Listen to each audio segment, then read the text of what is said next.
Witnessing those shocking scenes as hostages Arbel Yehud and Gadi Moses struggled to freedom through that intimidating corridor, that sea of hatred, I was taken back to a very unsettling experience in my earlier years.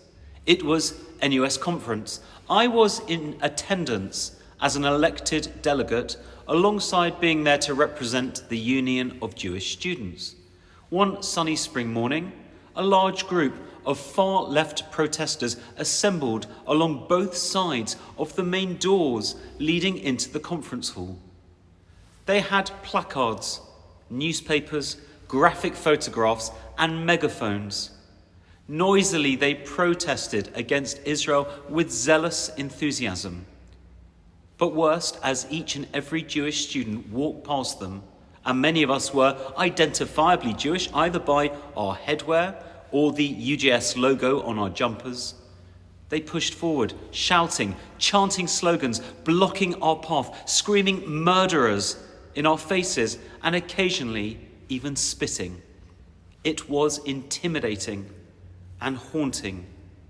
And due to their far-left affiliations, many wore red socialist worker t-shirts, the same colour as their placards and their newspapers.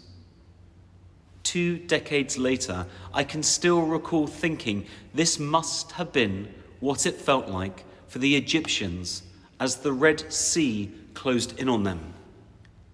It is strange that in a moment of such hatred, I found myself empathizing with the plight of the very people who sought to destroy the early Israelites.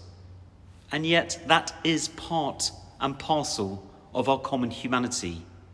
Through our own suffering, we should become more aware and concerned for the other. Whilst we may be a few months away from Passover and its story of liberation, due to our festival and Torah reading cycles rarely correlating, this Shabbat, Shabbat Shira, we will read Shirat Hayam, the Song of the Sea, celebrating the deliverance of the Hebrew slaves from their Egyptian taskmasters. A famous midrash on this passage imagines the Israelites singing on the far shore of the Red Sea as they celebrate their newfound freedom. The angels in heaven wish to join them in this joyous song, but God silences the angels, admonishing them for rejoicing whilst the Egyptians drown. The message is twofold. 1, we are all God's creatures. And 2, no matter how much we may have suffered at the hands of another, we must not lose sight of our humanity.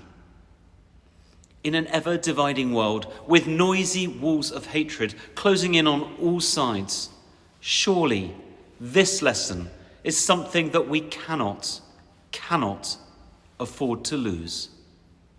Shabbat Shalom.